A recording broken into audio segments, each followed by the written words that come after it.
In this video, I'll be showing you how to make an easy chocolate espresso pudding from scratch that is so quick to make and absolutely delicious. I mean, I'm talking, this is like special date, impress your girlfriend or boyfriend type recipe. Seriously, it's that good.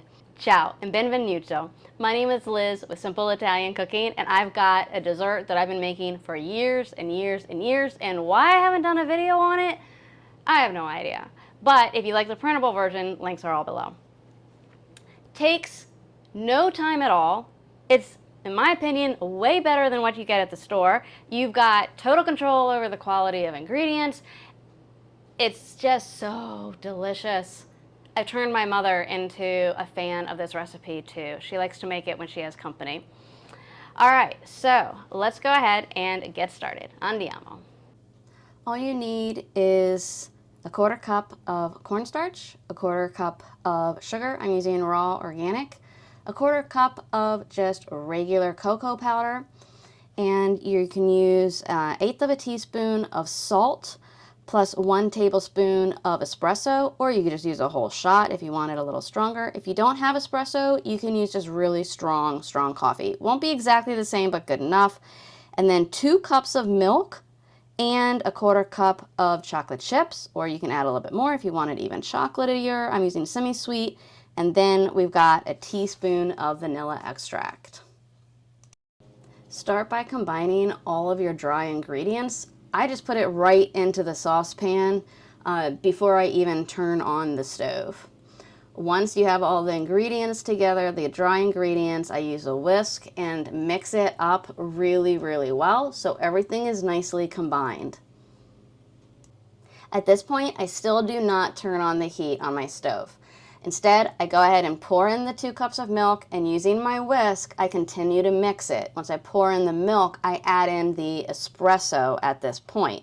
And I continue mixing it until it's all combined. You don't have to have it on. I'd want to make sure that nothing burns like the milk. That's why I do this separately. It's going to heat up really fast. Watch, you'll see. Now that everything is well combined, I want to go ahead and turn my stove up to a high heat. I'm doing this so that I can bring it to a boil as quickly as possible. This will take about 1.5 to 2 minutes or so, and I'm stirring constantly so the milk does not burn on the bottom. If you're not comfortable with that, you can always bring it up to a boil using a lower temperature, like medium, but it's going to take you about 5 to 8 minutes, and personally, I don't want to stand here and stir constantly for up to 8 minutes. So you can see, as soon as it thickens, I want to lower the heat to a very low simmer, and I continue stirring for 1 more minute. And once that's done, I go ahead and remove it from the heat. So I removed the pudding from the heat, and I'm going to go ahead and add in the semi-sweet chocolate chips. I want to do this while it is still hot because I really want them to melt. Next, I go ahead and add in the vanilla extract, which I accidentally poured in a little bit much, but I overspilt, but that's okay. It still tasted absolutely delicious. Love vanilla. And go ahead and stir that so that it's well combined. Now, if you don't have semi-sweet chocolate chips, you can also use baking squares that are semi-sweet. And you just want to make sure that it's 2 ounces, so that would be 4 squares in this type of pack. And this is what I'm talking about. This is semi-sweet chocolate baking squares, and we get the organic ones. Don't remember exactly where we got these. Might have been Vitacost. But either way, it's the same principle. Just go ahead and stir until it is fully melted. So this can store in the fridge for up to 3 to 4 days. It probably won't last that long because everybody will eat it. So I wouldn't necessarily recommend freezing it. You can also top this with some whipped cream, once it's cooled. You can have it warm. You don't have to have it chilled, but I like it as a cool pudding. And we're ready to pour this into our containers here. And I'm just gonna, when I do that, I'm gonna go ahead and put them in the individual containers.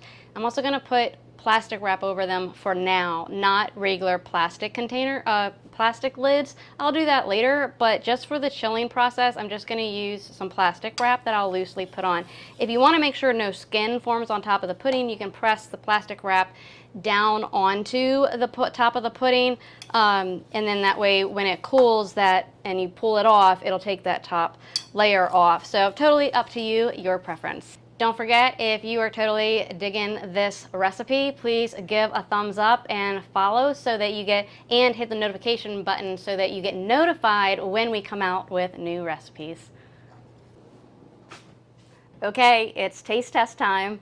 So I've got one out, and really it's only been a few hours since I've done this because I did it in the larger bowls.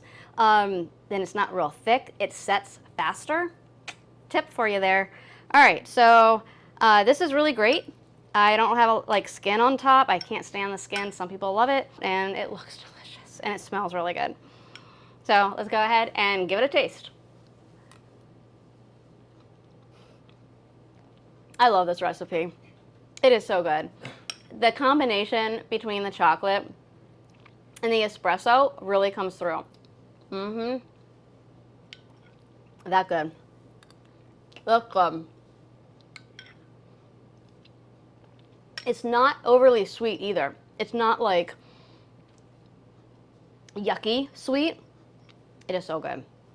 Okay, enough said, right? If you love these type of recipes, make sure to subscribe.